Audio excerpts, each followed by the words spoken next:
You don't want too many things around. So values, I want my values background. That's the first thing I want to change. Because before you start, if you know you're going to change the background, you need to ensure that you're selecting a background that works with your color. A font color that works with your background. You understand? Just like here, that because of the background they give us, we used white. Do you understand? Yeah. So I want to do my background first. So I can give dark purple. Nah. Okay, if I give dark purple and I give my values white, how does it look? No, I'm not going to Not too good. I'm not going to do dark purple. I think this Yeah, this is nice. Yeah. I think this is better because when you select, selection goes to black. So that dark purple will be too, you will not know which one you have selected. You understand? So this is better, or I can remove it and give it a lighter purple. But if it's lighter purple, it has to be black. Because, do you see that? So I think, no, I think white is better. Is it fine? I think the black is okay. No, the black is selected. The black is selected. So it's automatic. Do you understand? Okay. The black is the selection. So you're saying we are selecting the color before the selection. So you want a color that is completely different from black so that you know what you have selected. Do you understand? I think this is better. Yeah, so let us give our border. I don't think I like this border. I think I want gray. Then I think with that,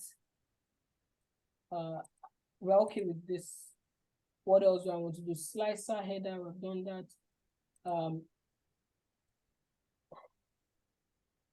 Effects. I think the background, instead of white, let's make it that same gray. And we can put shadow. I think I don't mind putting a shadow here. Right? Yeah. Yeah, it looks good. Yeah, something like this. Sorry, excuse me. And then let's introduce another slicer. And this is for category. Right? And we don't need to stress ourselves. Click on this format painter, paste. You see that? So now the only thing is that this shape, we need to ensure that it enters. So we need to reduce the size. The values.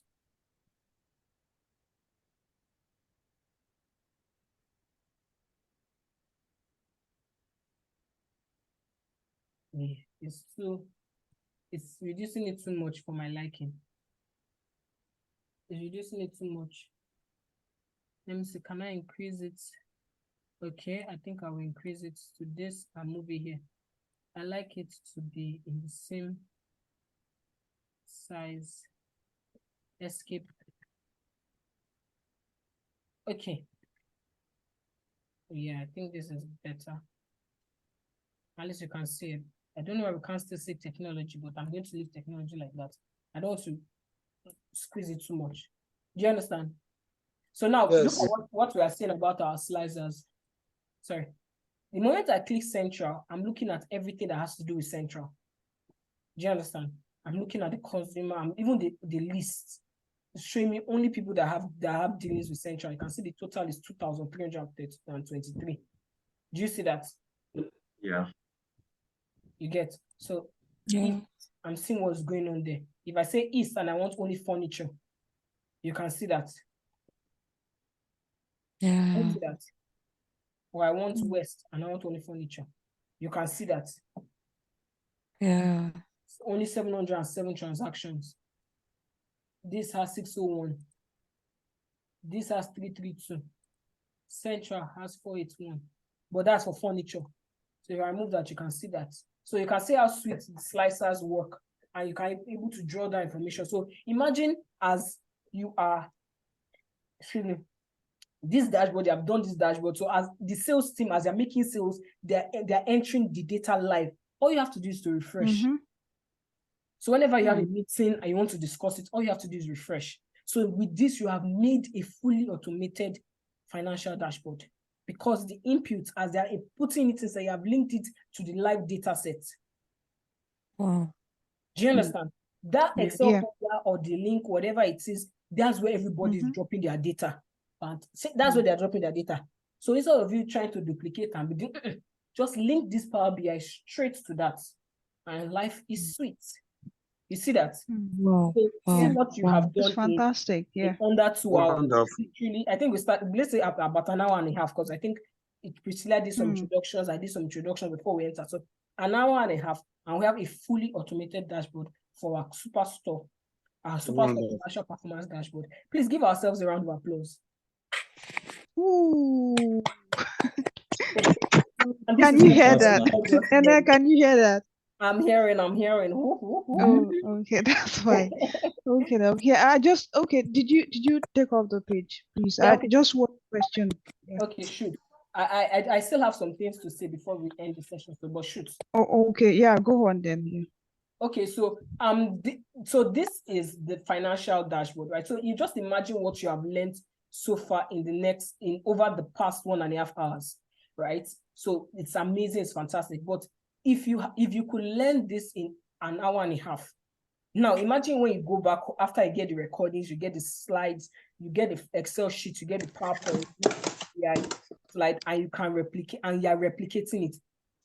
Don't you think that you at least, because you're not doing it from scratch, you're like without a knowledge, you have an idea, and you know, oh, this is what I want to do, this is what I want to do, this is what I want to do. Then I click here, let me do this, let me do that. Doesn't that feel like it's better than just not knowing anything at all and just getting it? And just getting to do it. Yeah, it will be harder work. So imagine if you could do that in 1.5 hours, right? So imagine what you do over the course of 3 to 4 months with analytics, right? So what we do in analytics is we have designed our curriculum to be hands-on. Exactly the way we are looking at it, everybody's discussing, oh, should we use this color? Let us do this calculation. Why are we doing this? Now, what we have done, I didn't really talk about the whys, and I didn't talk about how to speak Power BI's language. Because now, just like I said about this total sales and sum of total sales, that's because I understand the way Power BI would treat a particular thing. So I said, because I understand the way Power BI is going to treat a particular thing, I don't want that treatment. I want it like this. So I'm telling Power BI, do it like this instead of this. I am speaking Power BI's language to it. Power BI doesn't speak this English that we're speaking, right? So how do you learn the language of these analytical tools? How do you learn the language of Excel? Most of us believe that we know Excel. When we get to the basis of it, we actually don't know Excel. I tell people that my first ever technical interview, just technical, so an extent technical, they asked me, what's your proficiency in Excel? I was like, me that I grew up with a desktop in my house. I know Excel. I use is equals to plus. I said, I'm a 7. When they heard I'm a 7, they laughed. They said, okay, no problem. They started asking me some questions, some things. I said, please. I didn't say please like that, but I said, please permit me to reevaluate myself. I don't think I'm a 7. I think I'm less than that, because all these things you're asking me, I do not know it. So what we do is, even though you say, Nene, I'm a 7, Nene, I'm a 9, Nene, we understand. We will still go back to the basics. Because for those of us that understand it, it's a refresher. For those of us that don't understand, we are learning it. You understand? So we have designed our curriculum to be beginner friendly. We understand, and we are focused on it being beginner friendly. All right? We're going to teach Microsoft Power problem solving. Now, why do we start our program from problem solving? We start our program from problem solving because we need to understand that as analytical professionals, we are here to solve problems. In my office, we have a slogan: solutions, not problems. Literally, that's the slogan for my department. Solutions, not problems. We don't want you to come and be identifying problems. Okay, you've identified a problem. Okay, and so are you recommending solutions? Are you trying to help out, or you're just a problem identifier? No. So we are going to teach you problem solving skills. Not, you can't, there are so many problem solving skills, right? But we have identified cogent problem solving skills that will help you in your day-to-day life, both as in your professional life, your personal life, your career life, your business life, whatever life you think you have, you can use it, right? So we start with problem solving skills, then we go to Microsoft Excel. Like I said from the beginning, we go to Power BI, we teach you how to use Power BI. We also teach you SQL. We teach you SQL. SQL is structured query language. So with this, you know how to use the main analytical tools, right? So with this, you literally learn data analytics. You understand? Yeah. Then after all these analytical tools, we now teach you how to be a strategic finance professional. We first of all give you a reminder. Okay, before this, we'll teach you how to leverage ChatGPT in your day-to-day life, because remember, people that know how to use AI and technology in their day-to-day lives will replace people who don't know how to use it.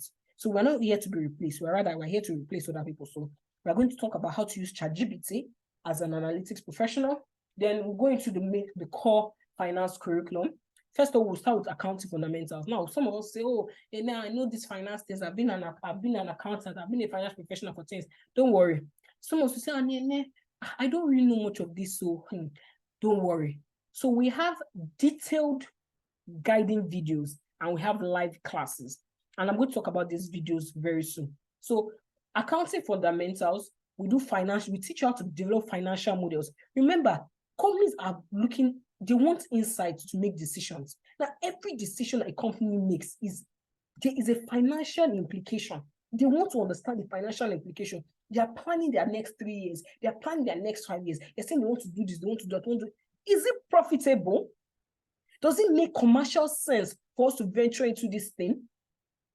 So those startups, established companies, medium, whatever size, they are looking for people who know how to develop financial models, financial forecasts, right? So we teach you how to develop financial models, modeling business model, the financial implication of business model, financial implication of operating model, financial implication of the total operating model of a business.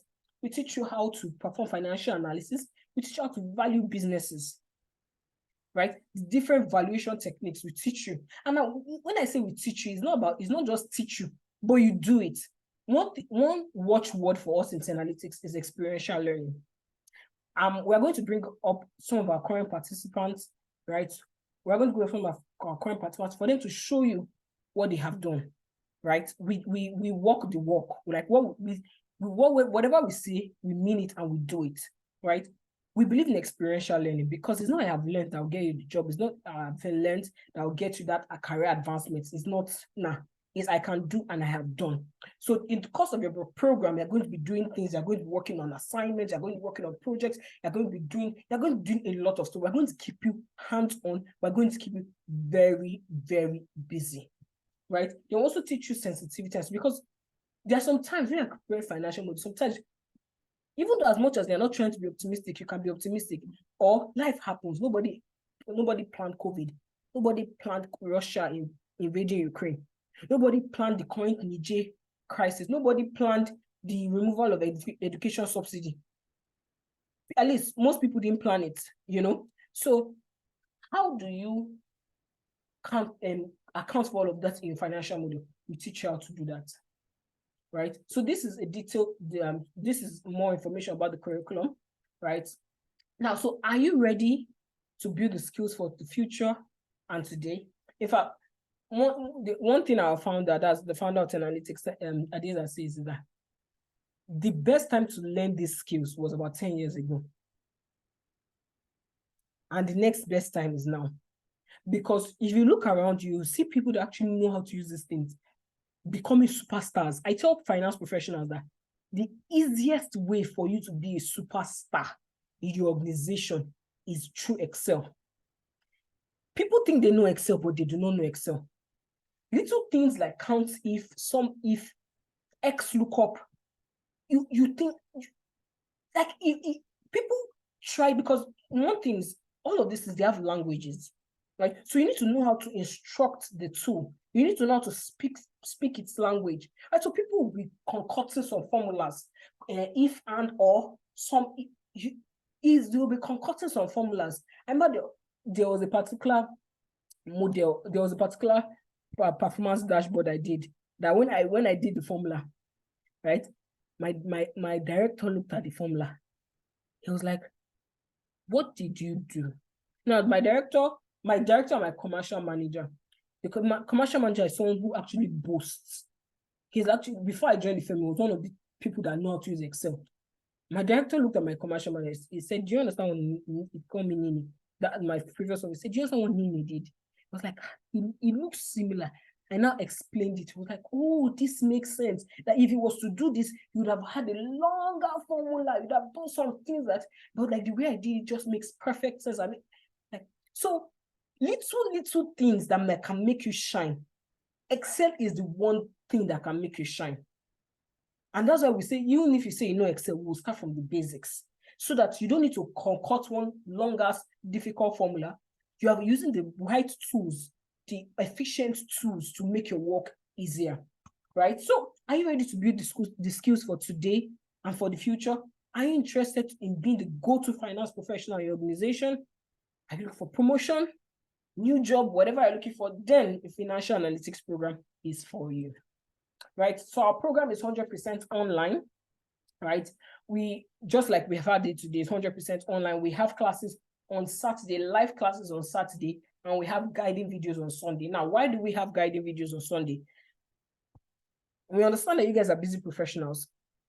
Some of us are in Kenya traffic, Nigerian traffic. Okay, they said there's no traffic now, right?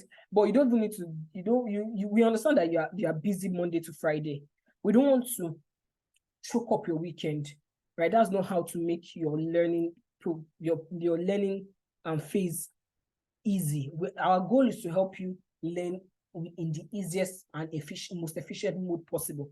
So what we have is live classes on Saturdays. Then we have what we call Watch Me Do It. These are guiding videos where we say, do this. This is where we are doing this. Have this. So it's not, you don't come to class and be saying, sorry, I didn't get what you said, and rewind, come again. No, you watch it in the comfort of your house. You're eating rice and stew. You're watching the video. If you don't understand, you rewind. You will fast forward.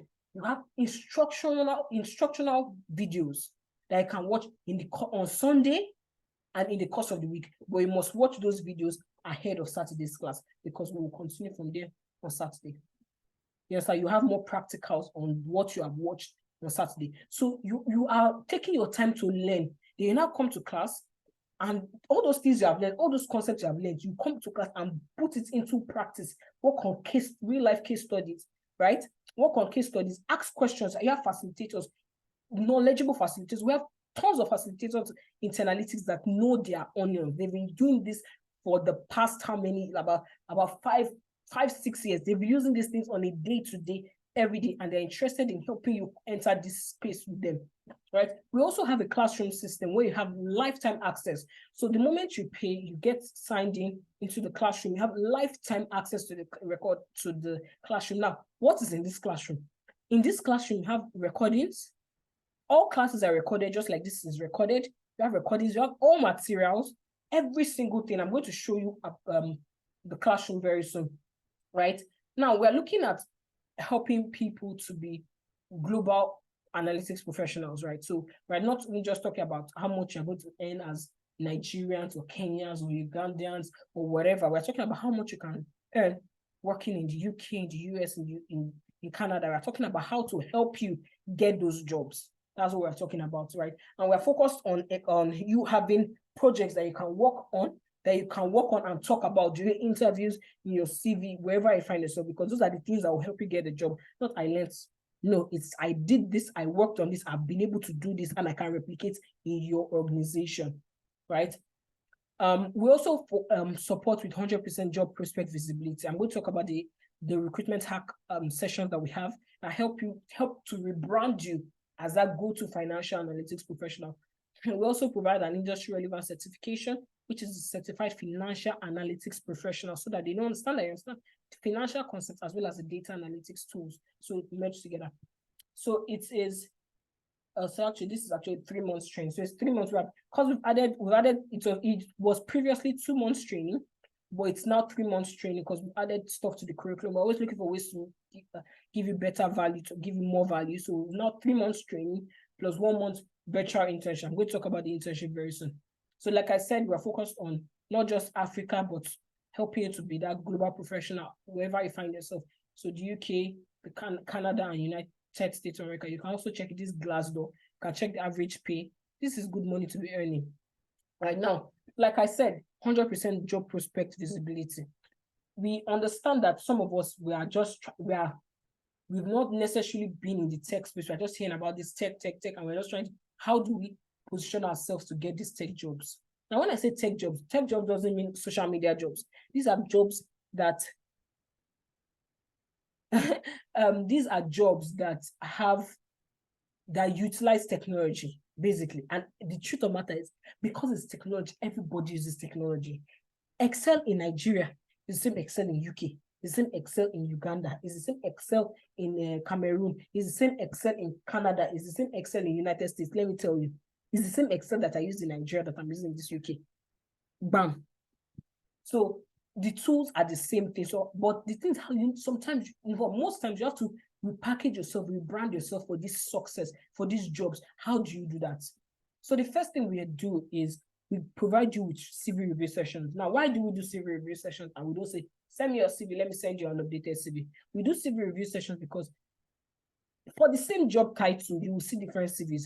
So we teach you how to utilize your current skill sets, as well as the skill sets that Analytics is going to teach you, and repackage yourself to fit the job description that you are applying to. So for each job you're applying to, each job has its own special job description. So you need to tailor your CV to that job description. Why is it important? It is important because the people that do the screening have no idea the technical prowess you need to have. Most HR, most recruiters do not have good knowledge of what you are doing. They don't know anything about Power BI. They don't know about anything about financial modeling. So, but there are the people that are going to sift through your CV. You know what they're going to do? They're going to carry the job description like this. They're going to carry your CV like this. That's the people that even don't use ATS. ATS, you just tell them the keywords to find in the job description that should match your CV. Some key terms, key skill sets, and everything. And your CV doesn't show that because you have used the same CV to apply for 10 jobs. They will not pick you. Those of them that don't even use ATS, they just hold the job description like this. They hold job description on one side and open all the CVs on the other side and be searching. Does this one match? This one match? Move on to the next stage. Does this one match? This one doesn't match. Cancel. That's all. So you need to ensure that you are tailoring your CV to every job application. I tell people, applying for a job is a full-time job in itself. Yes. Applying for a good job is a full-time job in itself. Now, the next is LinkedIn optimization. We provide LinkedIn optimization sessions because the world is a global village. Now, someone in Poland can actually search my LinkedIn and see whether they're interested in hiring me. That's how much of a global village the world is. And LinkedIn has facilitated that. So your LinkedIn is actually your online CV, where recruiters from different parts of the world can reach out to you. In fact, what happens now is that when recruiters shortlist you and everything, they'll go to your LinkedIn to check your profile.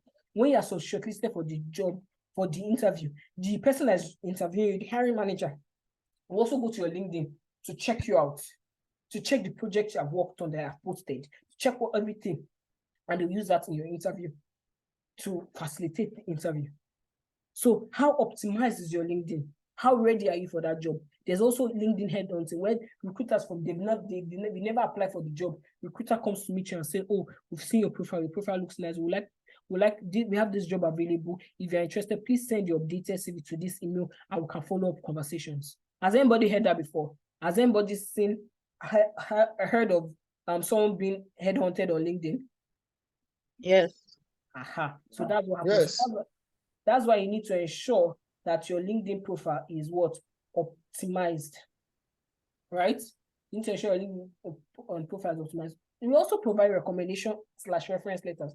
Now, this is mostly, we provide to everybody, but we've seen that majority of people that are especially out of Africa, you're in the UK, you're in the UK, you're in the US, you are in Canada, you're in Germany, you're in Ireland, you're in Poland. They want people to refer you. They want people to say, we understand you, we can vouch that you are a good person. We can vouch that you can do what you say you can do. And sometimes, especially for those of us who our current 9 to 5 doesn't necessarily utilize all these tools. So we can't necessarily use recommendation letters from our organizations. We say, don't worry, Analytics is here for you. We will vouch for you. We will vouch for people across the world. In fact, our recommendation letter right now carries weight because we've vouched for people across the world, and people know that. And the beautiful thing about it is that Analytics participants, Analytics alumni, we actually perform, because we are not just teaching you academic, we're teaching you based on real life case studies. So by the time you get to the job, you actually do well. And the companies are beginning to see this. They're beginning to single out that this person came from Analytics, this person came with a Analytics recommendation letter. So it's sweet. In fact, I was telling, I think I mentioned this like about a month ago, like we don't know what's going on, but NHS has been, there's a particular time they were recruiting data analysts, and we're just taking all our data analysts, data engineer, data this, data that, business analyst. They were just carrying them like, what's going on? Because they can see that people from Analytics were good, right? And that's the honest truth, right? You can actually check it on LinkedIn, check people's profiles on LinkedIn. You see that, oh, these people, they did this, they did that, they did this, and help people transit. Right now, one thing we also provide is how to navigate the market, the job market, to get sponsored jobs. How do you navigate a job market that you're not used to? You're coming from Nigeria, coming from Ghana, you're coming from Uganda, you're moving to UK. What do you know about UK? What do you know about US? How do you know anything about the recruiters? Do you know the websites you're supposed to be looking at to get jobs? Do you know how you're supposed to search? Do you know how you're supposed to present yourself? Do you know how you're supposed to, do you know how to do all these things? You don't. So what we do is we provide how to navigate the job market sessions, where we bring people who have navigated the job market. They say the best experience is the best way to learn is from experience from other people, not your own experience. Because by the time you're learning from your experience, you're already too late.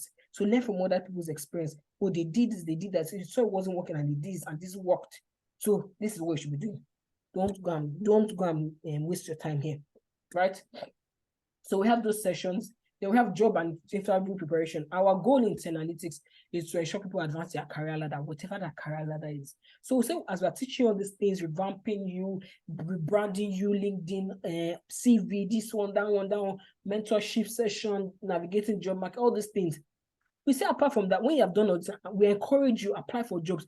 When you apply for jobs, I have got an interview. Reach out to us.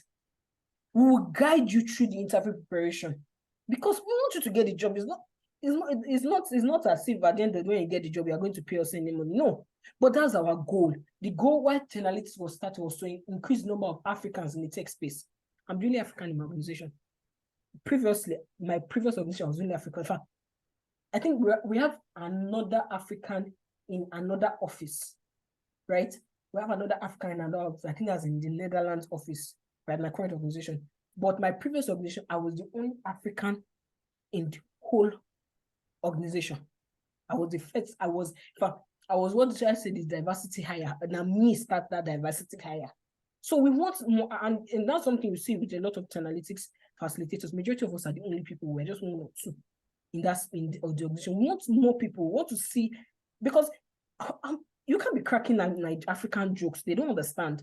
That the other day I was saying, I was talking about something. I was talking about monopoly of violence that everybody will collect, and I have to start explaining the joke, because they don't understand. They didn't understand the joke when I was talking about monopoly of violence and everybody will collect. I was like, everybody will collect whatever they receive, and I have to start explaining it. Please, we need more Africans so that I don't be explaining my joke. When I give the joke, you laugh. Right? So, and that's just by the way, right? So we are trying to see how we can help you. So the job is not like it's paying us, it's for you. So however we can help you, we are looking towards that. So we do job and interview preparation. Now, we also provide weekly mentorship and career progression sessions. Sometimes, especially when you're transitioning like this, you need to ask questions. And these questions are not part of your live classes. Apart from your live class, you can ask questions in live classes. Apart from your live classes, in the course of the week, we just have mentorship sessions where we just sit down and say, what's going on? What's stopping you? What are the challenges you are facing? Talk to us. Let's navigate it as a family. Because at the end of the day, this is the data family. This is your tech family, right? So we are fostering and building a community that helps you achieve what you need to achieve, right? So answer questions and be together. Also, we have people that say, let's say, I don't want to travel out. I don't want to do this. I don't want to do that. I don't want to do 9 to 5. I want to, is there any other thing apart from 9 to 5? We have freelancers, people that work, they're chilling, you are doing something else. Some people they are doing 9 to 5 and they're doing freelancers. Some people they have business and they're doing freelancers, they're doing whatever, right? So with freelancing, you get projects, you work on it, you submit your project, have meeting your clients, work on it, submit your project, and you earn dollars. So we have Upwork optimization sessions to teach you how to navigate this freelance platform and how to get these jobs and earn your dollars. You know, I've seen, had students that are studying in the UK that they've gotten freelance Upwork. They get Upwork jobs from the US, and they are schooling during the daytime, working in the night, doing that side by side, and they are good to go. So you see that Analytics has thought about different value additions for you. You see that, right? So this is just the roadmap. You can see it's everything we have discussed, right? So like I said, 100% virtual instructor-led classes. Saturdays, we have live classes from 11 a.m. West African time to 2 p.m. West African time. 11 a.m. West African time to 2 p.m. West African time. For financial analytics, we have one timing, which is morning class, 11 a.m. West African time to 2 p.m. West African time. While on Sunday, we have self-paced, watch me do it. Like the name says, watch me as I am doing it, and practice with me as I am doing it. Right? Now, this is total of 3 months. So in the course of these 3 months, you have all of this, and as well as all these value-added services. Right? Now, after your program and you submit your capstone project, you've done your presentations, you've done everything, you get a certificate. For us in analytics, it's not over there. It doesn't end there. Rather, we say that you have learned, fantastic. We like the fact that you have learned, you've been able to practice, but we want you to hone your skills. We want you to develop your skills more, right?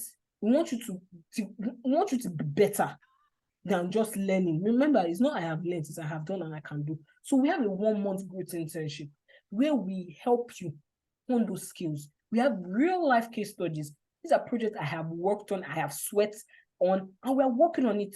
We discuss it, we work on, you do the research, you do rigorous work during that 1 month. It's 1 month, 4 case studies, a case study every week. It's rigorous, right? So it's not, if you're interested, you select, you take it. It's free of charge. We don't charge for it. Everything is infused in our program fee.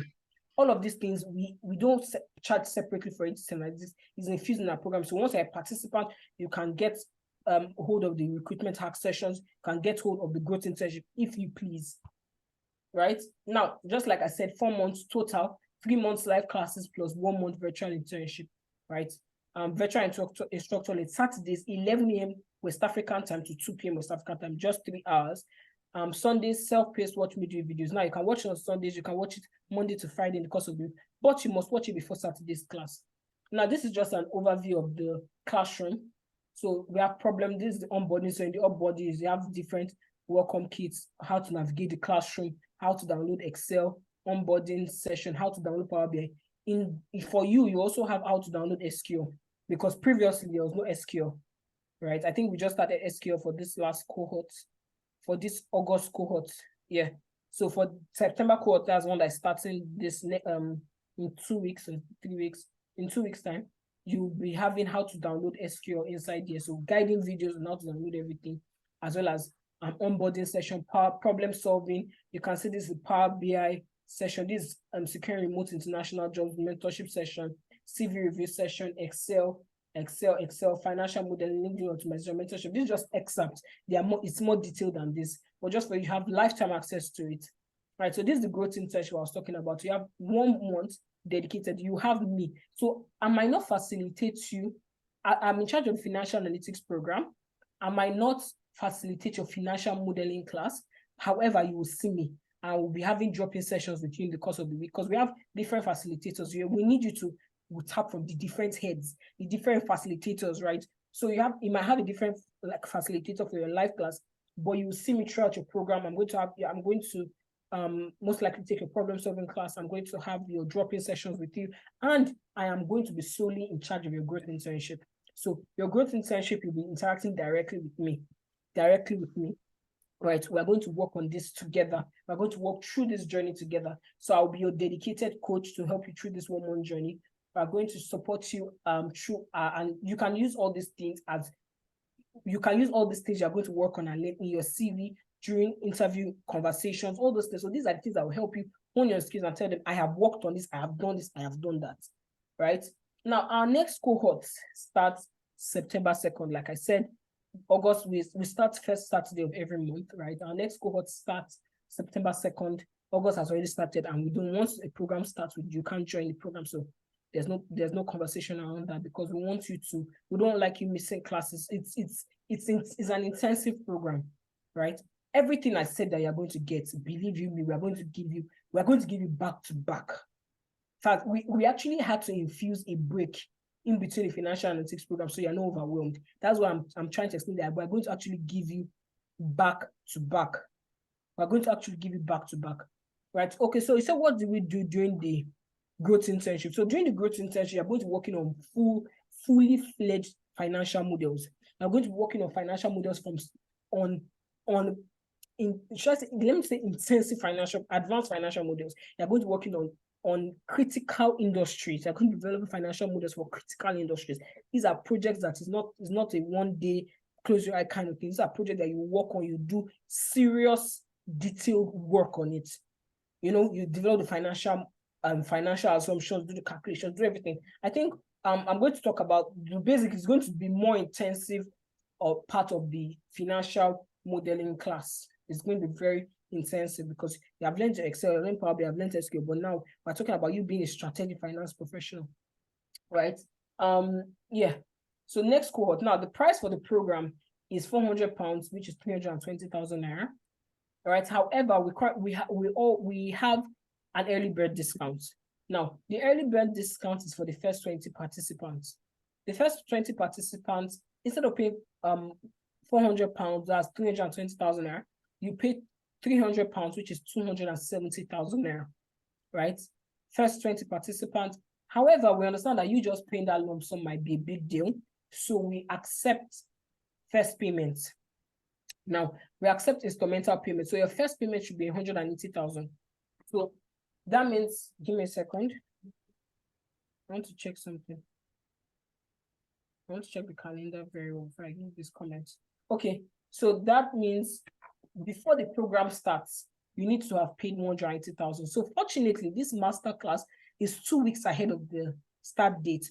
So what I tell people is you can actually pay, you can actually pay right now 100,000 and secure your discounted slot, then top up 80,000 by the end of the month. You need to top up before so that you can get your welcome kit, but you can secure your placement with 100,000.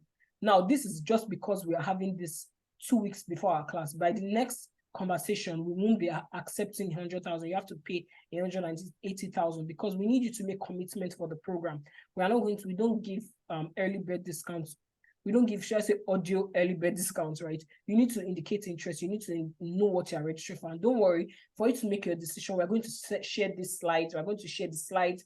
We're going to share the PowerPoint, the Power BI slide, Power BI material. We're going to share the Excel sheet. We're going to share the record. We're going to share everything. So you can have a detailed conversation of what you want to do, right? So it's important for you to indicate interest. No, so like I said, you don't have to pay 270,000 now. Because we have 2 weeks, you can pay 100,000 today, tomorrow, and secure your early bird discount. Secure it down, then you can top up by the end of the month so that you will be able to get this early bird discount, right? Then by the end of September, you can pay. That's end of September, you pay the 90,000 naira. Now we accept different payments. We have UK, we have PayPal, Paystack, and we have transfers. So for transfers, we have UK transfer, Nigerian transfer. We have Paystack. For the Paystack is for transactions across Africa. So any African country, you can pay through Paystack. Then for PayPal, you're in UK, Europe, Canada, US, you can make payment through PayPal. That's if you don't want to do the direct transfer for those of us in UK. Yeah, and when you make payments, it's important for you to fill this form. Now, you can actually just take a screenshot of this page, because if you click on this form, you have access to every bank detail. You have all the bank access to all the bank details, right? And you'll be able to check the payment detail that works for you and pay and fill the form. I can still guide you on that, right? So before we answer more questions, I would like to have some of our participants come and share their journeys with us. Princess Olani, are you with us? Princess, we have Princess Olanio, Chika, Nogu, and Valentine. Princess, I think I just saw you a second ago. Okay, Chika, are you with us? Okay, Princess, I think I've seen you now. Hi, Princess.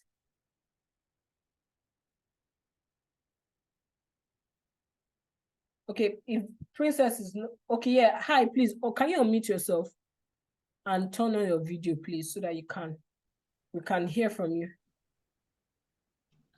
Hello. Okay, let me start the video. Okay. Good evening, everyone. Hi, good evening. Thank you very much. Hello. Princess. We appreciate your time. Please just introduce yourself. Tell us what cohort you've joined. Tell us about your experience with Finance Analytics, and if possible, please just show us. Share your screen and just show us some of the things you have done with analytics. Thank you. Okay. They call me Princess. I'm Olani Adeshola by name. I'm part of the July cohort, and I won't lie to you. Before I joined Analytics, I have over 12 years experience working in the finance section. Before I joined, if anybody asks me about Excel, I will tell you I'm Excel professional. But when I joined Analytics, sorry, I was a learner. I looked at myself like, for real? But see, I won't lie to you. Within, is it 2-3 weeks? Not even up to a month. I can beat my hand on my chest that yes, I'm a professional in Excel with the help of Analytics. Bravo, bravo, thumbs up. I won't lie to you. See, I will show you my slide now on my Excel, my first dashboard on the Excel. I did it, I was like, wow, is this me? On my Power BI, wow. Let me share my screen. Give me some minutes. I'll share my screen now. Then I'll show you some of my work. Anyway, I will show you one of the one I did with the one Nene just showed us in class now. I'll show it to you guys. And at the same time, I did a total different dashboard for it, but it's still the same thing. Let me see. Oh, I can share my screen now, right? Okay. Go ahead, please. The floor is yours. Okay. Okay. Can you see my screen? Not yet. Not yet. Okay. Let me share. Can you see my screen now? It is loading. Yes, yes, yes. Oh, yes, Okay. yes. This is my first dashboard in Excel. When I did this, I was like, wow, is this me? See, this made me to see this one. My pie chart shows the gender distribution. You can see we're actually discussing about a company. We want to know the attrition, the salary they take by department, and the salary by age and all that. That is why we did this. This is my first Excel dashboard that wowed me. Now, let me show you the one I did, the one that I just did in class now. You can see, this is my dashboard on Power BI. You have to reshare it. You see, you know, you shared sorry? only the Excel. You shared only the Excel, so you have to reshare. Either you reshare or share your entire screen. So we can see. Okay, I'm doing it now. Okay, can you see my Power BI dashboard now? Okay, okay. Yeah, this is the one Nene just did for us. Actually, you see that the way she did it, this is just a way to show you that we have different ways of presenting a dashboard. Nene showed us the sales. See, this is the demographic performance of the same sales dashboard she showed us. Here, I'm able to show you the total customers, the total quantity we sold, the unique orders, and the average sales per customer. But here, I'm trying to show us the top 5 active customers. When you're talking about the top 5 active customers, you know, some people might be buying products. They come frequently to buy products, but it might not be profitable ones. It might not be the ones who gain much on it, but they are coming. They are frequent customers. These are the top 5. Then my top 10 profitable customers, like even if they buy one item, are we really earning more? Are we really gaining more? Who are these customers? The company wants to know. So this graph shows it. Then the profits by consumer segment. If you notice when she was doing the profit side for us per segment, we were able to see that furnitures, people are buying the furnitures more. That is why this one is showing us corporate organizations is high here. You can see. Meaning, because of that furniture, this corporate organization are the ones buying the furnitures more. That is why our sales is high at this segment side. Then when we want to go to our preferred shipping mode, see, we have standard. Definitely, they are more in standard. Then we have first class. So I want to know, can we have more profits at this first class side more than the standard side? How can we go about this? Then I show the top 5 sales, top sales by profits. Top 5, yes. Like we have 2 countries, 2 states, I mean, that is high in sales. Then 3 are low. Then we have to, the company might want to look into it. That, okay, what is making sales to be more low here? Is it that we need to increase our advert, or is it that we need to do some rebranding or something, you know? But with our dashboard, you know, the big Excel data set that we have, we're able to break it down easily. When you want to do your demography, you just show, you've given the company what they want. And believe me, you want to earn in dollars. It's coming already. So this is just it. And like I said, I'm part of the July cohort, and this is August. So we're not even 2 months. See me, I'm talking like a professional. We have 10 analytics and God anyway. And we are still there. We are still going on, you know. But seriously, I drop my cap always. Thank you.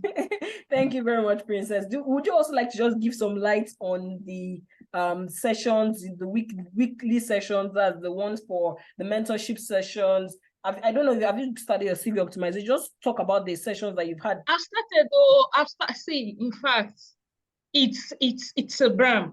When we talk about, first, let me talk about the interview session when you are getting prepared to get work. Or let me first talk about CV review session.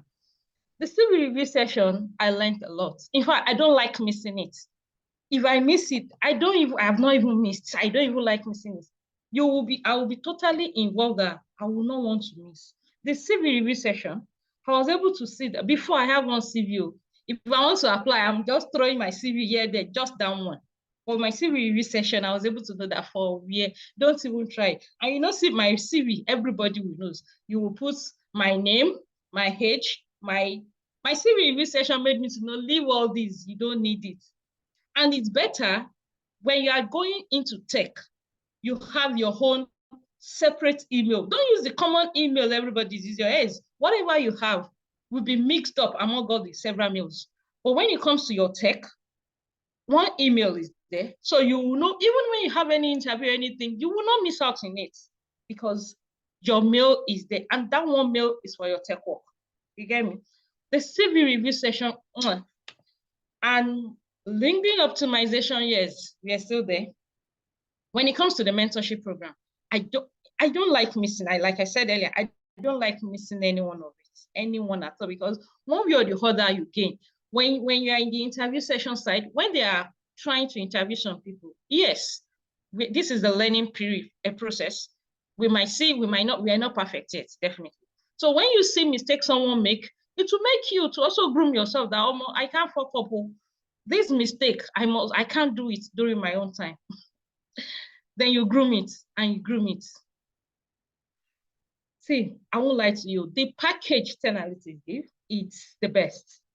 I'm telling you, I never ever, even for a second, regret why did I come in. In fact, what I'm getting is more than the money I pay. I won't lie to you. I won't lie to you. It's always the best. It's the best. I'm enjoying it too. Wow, thank you. Thank you so very much, Princess. We appreciate your time. We appreciate your time. Okay. Thank you very much. Thank you. Thank you. Yes, I think we also have another person, Valentine. Valentine, are you with us? Yes, I'm here. Fantastic. Can you please turn on your video? Though I'm going to take questions after feedback. Don't worry. I'm going to take questions. So you can raise up your hand. You can drop it in the chat room. I will take your question. Can you please turn your video to Valentine so that I can add you to Spotlight? Fantastic. All right, can you see me now? Yes, I can. Fantastic. Hi, Valentine. Hi. I remember when Valentine, I think 2 master classes ago, Valentine was in the comment section asking me some questions. Say, Nene, what is this? Nene, explain this. Nene, what is So now, Valentine, come and tell us your transitioning. Because I had to note Valentine because Valentine asks questions. He asks questions. So please tell us your transitioning from the master class. What made you join from the master class? Joining, how it has been, and if you want to share anything, please go ahead. And also, thank you. You can also maybe end with your comments from yesterday's capstone review.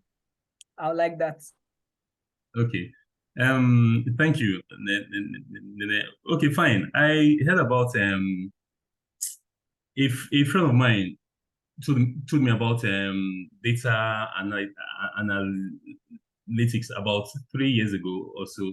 But whenever I hear anything about data, my mind goes to all those difficult formulas and all that, all those difficult things, but one day I was going through my Instagram and I saw I think it was a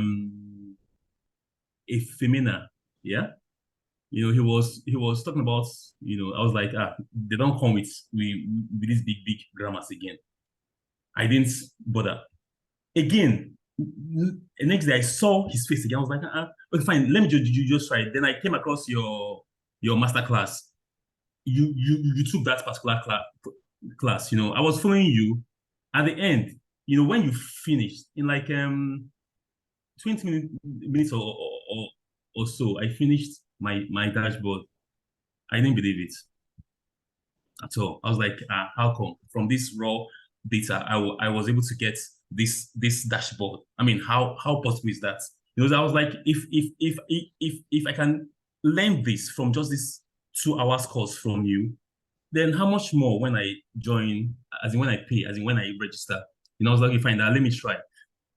Now I registered for a class on data and analytics somewhere else, like a week before I paid for yours. When I joined yours, I left that one. I'm telling you, I left because what I call you guys, in fact, I call you guys magicians. I mean, how can you transform somebody to tech in just 2 hours? I mean, how possible is that? Well, I mean, it is possible. So I joined the class, and trust me, I look forward to it every day. It's I mean, I love what I'm doing now. Yeah, then one thing I'll add before I start showing my screen. I've been on LinkedIn for like 10 years. When I post, I get 2 likes. One from my wife, then the other one from my best friend. But when I posted one of the chats I did, I got more likes than my Instagram, over 100, going to 200. How possible is that? And you know what? And you know what that tells me? That means that employers are looking at me. They are viewing me. They are watching me. And I'm sure one day they'll call, because the few weeks we've spent in class is enough for me to get a job. Trust me. To an extent, I know Excel. I know Power BI, and all that. Yeah. So even before the end of the class, I just don't want to rush it now. But I know that when I start, I've changed some things on my LinkedIn, my CV too, from the CV review we've done. I've changed some things. So I feel I'm ready now. I mean, these guys are magicians. Trust me. And what I paid for even what I paid for, I think I'm getting more than what I, because apart from the class, they will be with you throughout. They will hold you. I mean, I've been watching my as an old students, what they say, those that got jobs, they came back, their testimonies. These guys, they don't just leave you.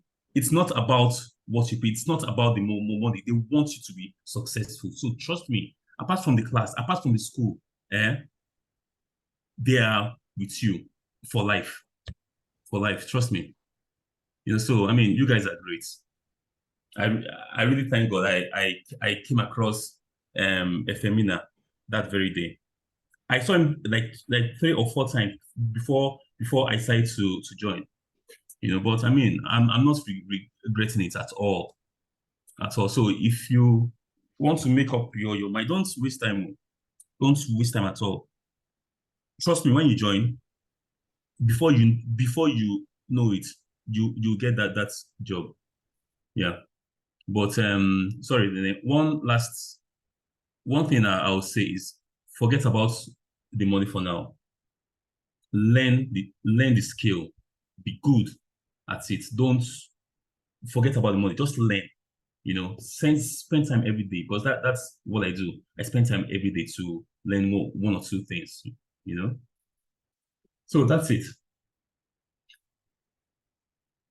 Thank you very much, Valentine. Would you like to share your screen and just show us what some of the things you've worked on? Okay, fine. I'm going to share one Excel, then one Power BI. That's fine. Right? Thank you. Just hold on. Yeah.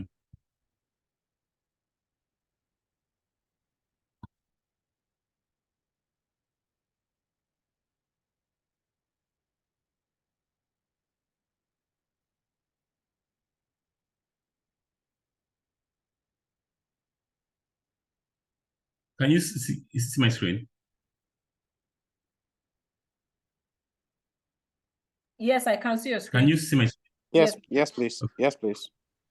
Right. Thank you. So this is one of the dashboards from the class. Okay. So this is a HRO analytic dashboard. Okay, it's about a company's attrition, performance and all that. So looking at this, first of all, let me just show you the data sets. Fine, this is what they give to us. Yeah. From here, you can't make out anything, but for just hold on, please. Okay, so we were able to create this dashboard from here, of course, through the pivot table and all that. Okay, so from looking at this dashboard, you can tell, you can see everything you want to see. From the number of employees in the company, the active ones, the ones that left, and the ones that left voluntarily and voluntarily, the attrition rates, the turnover rates, the average salary. Yeah. Then now we also introduced something called slicers. Okay, now these slicers act as filters. But in this case, you can create slicers, based on what you want to see. Yeah. So let me just show you. Now, if we want to know how many full-time staff we have in the company, yeah. Now up here at the top right of the dashboard, you see the work type. Now under it, we have the contract, we have the full-time, then they'll have the part-time. Now, if I click on part-time, the total employee is now 320. So from here, you can see that the number of full-time staff is 320. The active ones are 203, then and so on. So by just clicking on these slicers, you can filter and see what you want to see. Now here we have the gender distribution. Yeah, the male and female. Now if I click on any of them, now the male one now tells me everything about the male staff in the company. Yeah. So from here, you can see that we have a total of 43. Sorry, hold on. Let me just cancel this one. Okay, fine. So by clicking on this mail now, you can tell that you can see that we have a total of 366 male staff in the company, and so on. Yeah.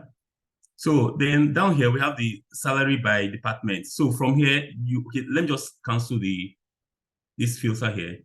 From this visual here, the salary by department, you can tell which department earns more and which one is the least. So by just looking at the dashboard, we were able to magically turn this data set to this dashboard. So I mean, it makes life easy for people, for the stakeholders and people that needs to see it or wants to work with the information here. So that's it about the Excel. And now you think that Excel is it until you see what Power BI can do. Okay, let me just move to my Power BI. Just hold on.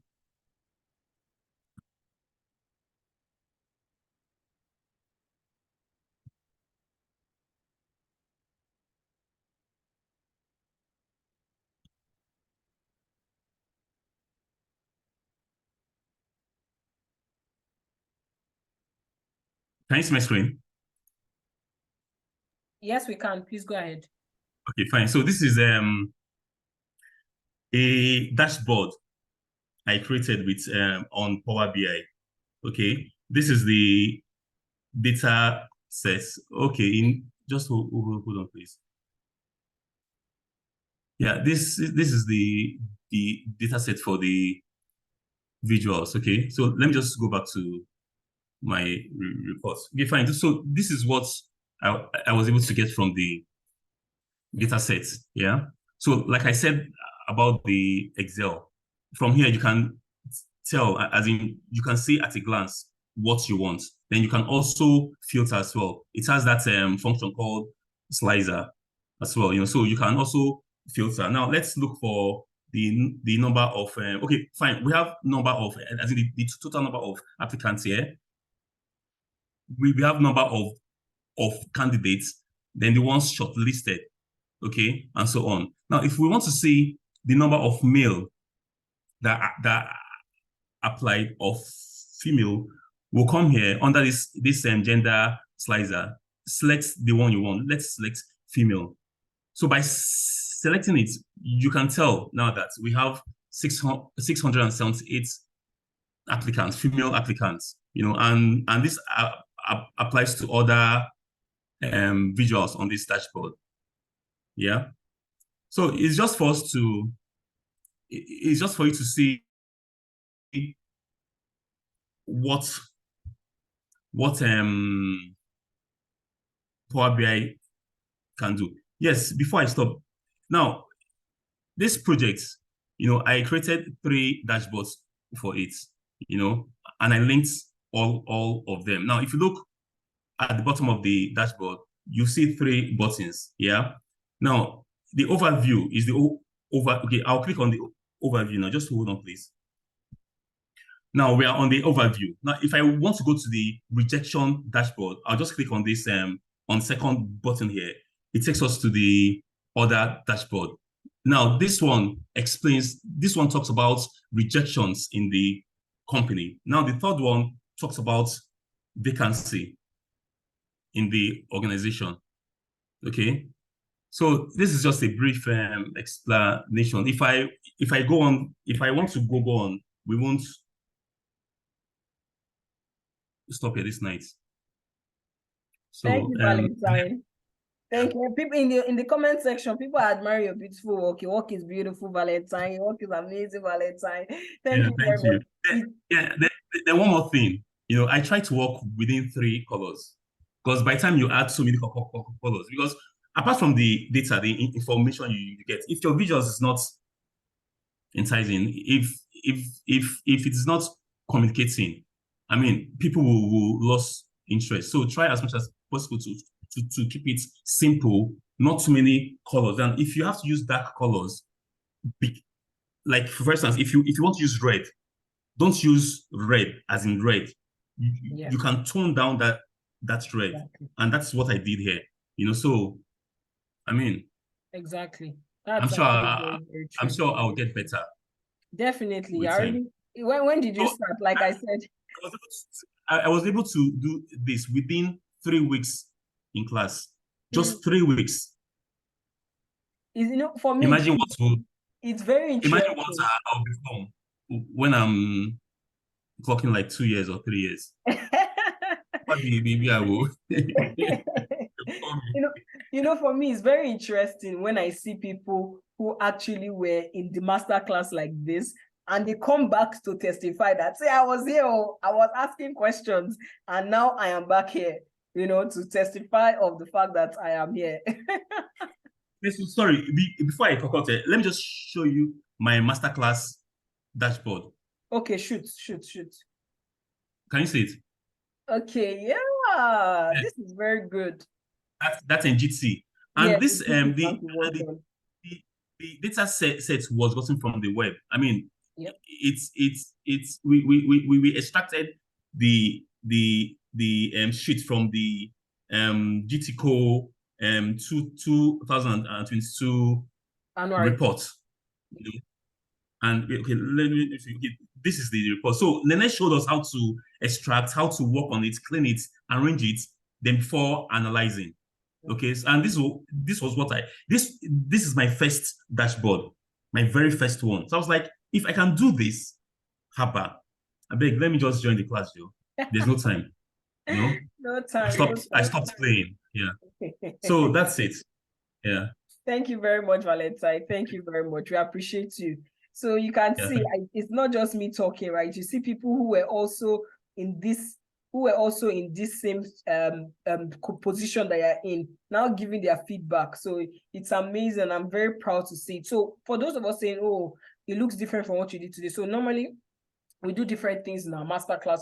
Sometimes we do the same thing. Sometimes we do something different. So most times if you join 2 or 3 different masterclasses, you might have different things, right? But remember, the prices can change, the curriculum can change, anything can happen, and you don't want to lose your discounts. You can see people paying for October already.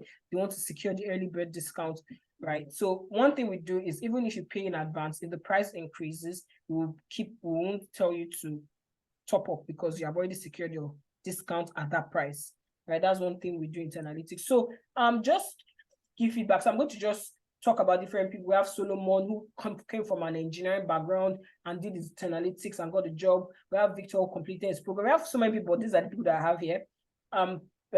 Victor, who completed his program, got a job. We have Bimbo. I love Bimbo's conversation because Bimbo is like, she absorbed everything of analytics. So Bimbo got a job immediately after her Excel class. Literally immediately after her Excel class. That was like first 2-3 weeks. After 3 weeks, she got a job. She literally, all the things she did in Excel, she got a job as a data analyst. And that's what I tell people, as in financial analytics, you're learning data analytics and you're learning finance. So like, you're literally getting the best of both worlds, because normal data analysts can't prepare financial models. But you, as a financial analytics professional, can prepare Excel dashboard, Power BI dashboard, can do it. And now we have introduced SQL, right? You have SQL also. So she got it. Then even after her program, she started getting side jobs on Upwork, freelance, earning her dollars. She's in Saudi Arabia. Her data analytics job is a virtual job.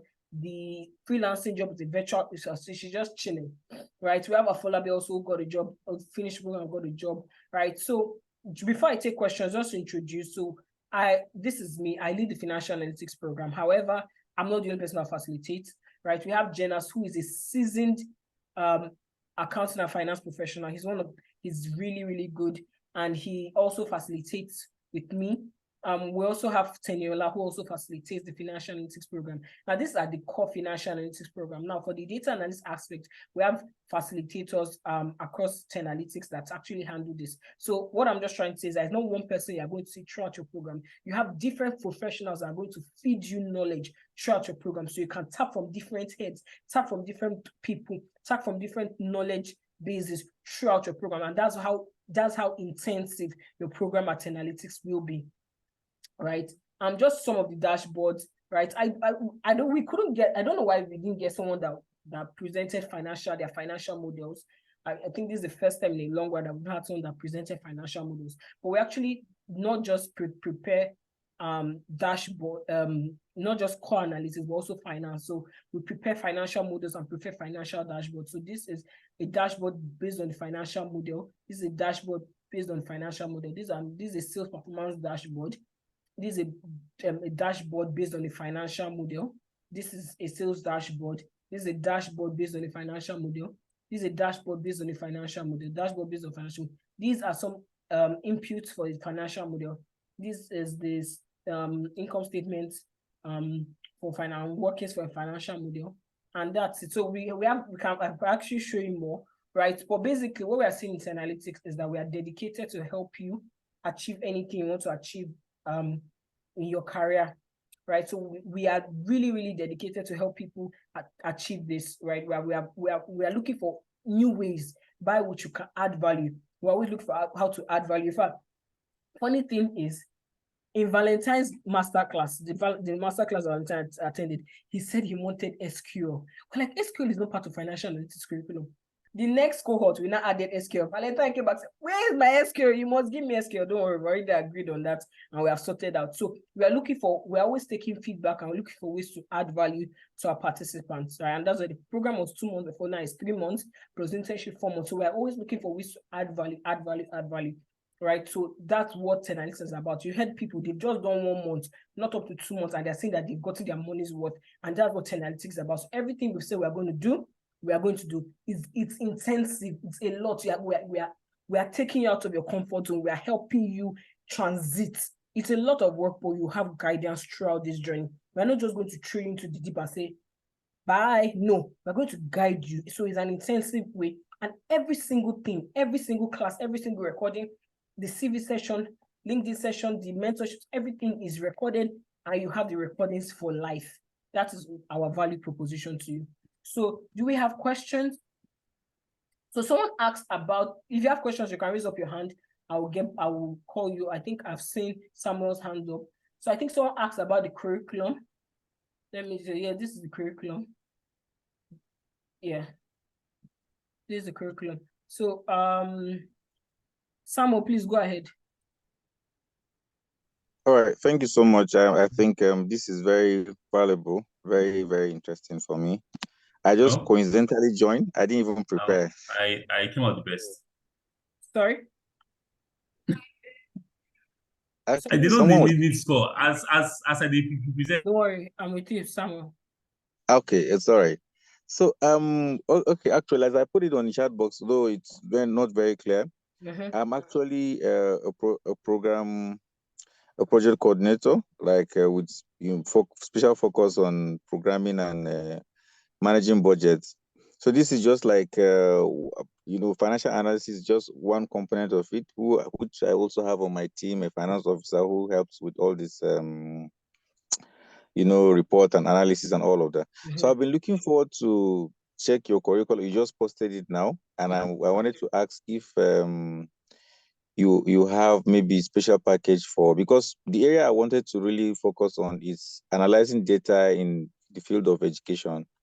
Like you could check maybe school retention, school data. I mean, analyzing data related to education programming, because that's my area of focus. I really wanted to have like specialize in one field of what I do. I'm actually a humanitarian worker, development of humanitarian. So I wanted to just have one area of focus that I'm also an authority in, since I've also been here for some time. Yeah. So I'm looking for a little guidance. Of course, I would like to also enhance my skill in project management, and also like programmatically, I would like to learn something related to that. So I don't know if you have it in your package, or if there's a way this training can inform my understanding to come up with what I can do. Okay. That would be helpful. So we have a program called the Business Analysis Program, right? Which you can check in this form here. This form, give me a second. in this, when you click this link here, you'll see all the brochures here. I can also click it and show you. You see all the brochures here, so you can actually just go through it. So get access to all program brochures. So when you click that link, it takes you here, right? To get access to all program brochures, and upload your initial or full payments here, upload balance payments here. That's for current cohorts, current students. This is PayStack link to make payments. These are PayPal links to make payments. Direct transfer is here, right? So if you click to get access to all brochures, you can check the financial analytics brochure and check the business analytics brochure. You can also check the data analytics brochure. One thing we don't do in analytics right now is your training. We teach you how to use all the tools. We don't teach you how to use some specific tools, right? Then, because it's data, and data, Excel is Excel, right? The only thing it's different is the kind of data you're working on. So one thing we do is, after your training and all, I think we have which we will provide you with links where you can get data sets which you can practice on. Right? Two, we also organize hackathons. I think we should be having a hackathon this November. We have alumni hackathon, that's for alumni and current students, and we have open hackathons across Africa, right? Across Nigeria, across Africa, where people are across the world, basically. Because we have people that one of the people that won was, I think this November is alumni though. I think one of the people that won earlier in the year is in the UK. She's in the UK. So we have someone UK, Ghana, Nigeria. Those are the top three, right? So basically, it's literally the same tool. It's just the data that is different. In fact, if you can Google the hackathon that happened in May, you will see that it might be useful to you, because it was actually on the education. I think it was either on health or education, because we have those kind of things where you're providing insight on developmental things for the African continent. Actually Google the analytics hackathon and just see the YouTube and the feedback that and the data sets and all that. Would just Google it. It might be something that you might want to look at based on your field. So now, based on what you're saying about project management, about managing projects, I think business analysis might be interesting to you, because that's where you look at stakeholder management and all the requirement solicitation and all those kind of things. You're not going to do that in financial analytics, right? And you're not going to learn how to do financial modeling in business analysis. No. Do you understand? So I want you to take a look at the brochure. One thing we don't do in analytics, we don't tell you what program to register for. We give you as much information about the programs and tell you make your choice. Exactly. You understand? Because we are really intensive. So when you say this is what you're interested in doing, we want you to be ready to stand by your decision. Do you understand? Because whatever we say we are going to do, you've heard our participants, we are going to give it to you. Every single thing I said, we are going to do. That's something that we are so adamant on, and we are proud to say it. Do you understand? Yeah. Thank you so much. So I can access your brochure for free, right? Before I register. Yeah. I'm going to. We posted the link already. Okay, wonderful. Priscilla has processed it. Thank you, Nene. Thanks. Thank you. You're welcome. Yeah. So if you are looking for all the programs that are offered by Analytics, click on this brochure. Click here and click on the brochure. You will be able to access it, right? If you say you're having issues uploading receipts, send a message to Priscilla. Priscilla has sent her number. She has sent her number. I'm going to send it here again. So this is Priscilla. I'm sending, it's not me, this is Priscilla. So send Priscilla a message. She will respond to you. Hi, Grace. That's wonderful. Hi, how are you? Your hand is raised. Yes. Hi, Wanda. Okay. Yes. Sorry. Go ahead. Wanda is actually my son's name, so I used my Zoom. Please close the door. Close the door. All right. I want to find out. Presently, I'm in Canada, and I heard the time zone is 11 a.m. to 2. Yes. Okay, that's the time for the financial analytics. So I'm going to be very frank with you, right? Some of our programs have flexible timelines. Well, it's not all the programs that have multiple timelines. So currently we have only 3 programs that have different time zones. So we have the data analytics program. So data analytics is actually 4 p.m. West African time, which is 11 a.m. Canada. I think Canada Central Time or something like that. So it's something that you can do 11 a.m. or 10 a.m. your time. However, you're not going to learn financial modeling and all of that in that class. You understand? But you are going to learn the beginning is almost the same. I think the only thing that has been added, I think your SQL class might be longer, and you have Tableau. That's the data science, the data analytics program, right? Business analytics and data science. Those are the only 3 programs that have 2 timelines, which is Nigerian time, morning class and evening class. So you're in Canada, you'll be taking the evening class. That's if you want that. However, I'm going to tell you the honest truth. You're not going to learn financial modeling, valuation, and analysis in those classes. You understand? So, but if you're just interested in the data analytics element, you can register for the data analytics program. No, I'm interested in the data analytics with in the data analytics, right? No, the financial. Yeah, so for now, we don't have our capacity in the financial analytics time in the financial analytics program doesn't cover evening class. Okay. Do you understand? So it's a bit difficult. We've actually had people that I'm like really that in other time zones join. It's a bit difficult, but I think it's just the pain that you might have to engage in for just that period to get the skill sets you want. You understand? Yeah. Okay. I'll start. I think I'll be in the midnight on that side here. Okay, no problem. Yeah, so like I said, you saw my message, so and you also saw Priscilla's message, so you can reach out to Analytics and we can discuss on it. All right, no problem. I'll do that. Okay. So any other question? Any other question? So when you click, let me just show you guys this receipt so you can see what we are doing. So when you want to fill the form, you're going to click on upload your initial or full receipt. When you click on it, you're going to write your email. You're going to put your email, your first name, your last name, click your gender, click whether it's initial, full. This balance payment is, so now, like I said, you can pay 100,000 and top up the 80,000 by before the end of the month, right? You pay the 100,000. So when you pay the 100,000, it's initial payment. When you pay 80,000, it's balance payment, not the end of the month. If you are paying your last payment, it's not here you're going to pay. You're going to pay upload it here, right?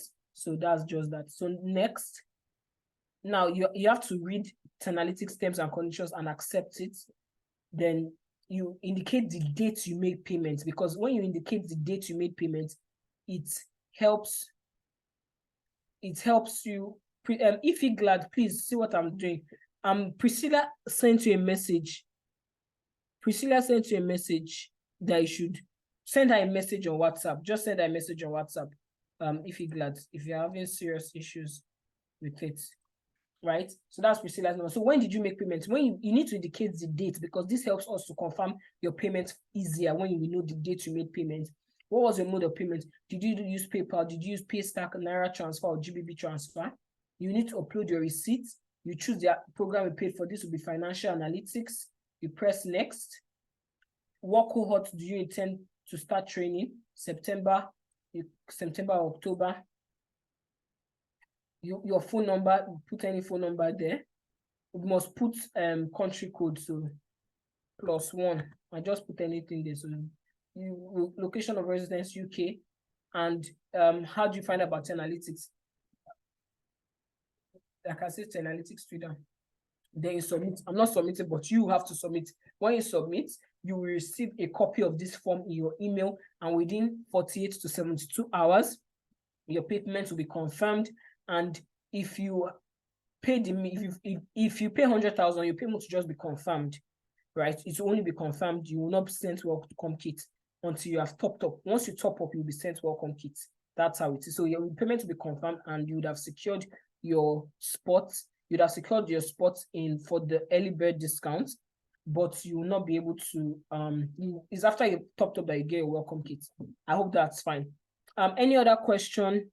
Ify, Glad, Bridget, Bumi, Chidima, are we good? Folashade, John, Marvelous, Michael, Muyo, Oyinye Okoyemi, Prince, Shade, Samuel, you're good. Steven, are we all good? Yeah, man. Are we good? I am fine. Just to respond, I'm fine. I'm able to check it, and it's okay. It's very cool. Okay, I think I'll go for it. Yeah. Thank you so much. My pleasure. So please just check.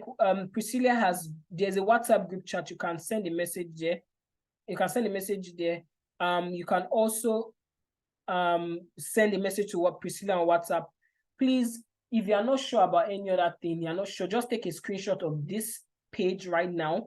These are Tenalytics WhatsApp numbers. These are like these are numbers that are dedicated to Tenalytics. So this is Tenalytics Nigerian WhatsApp, and this is Tenalytics UK WhatsApp. So you can WhatsApp us on this number and ask questions. So any follow-up question that you have, take a screenshot right now.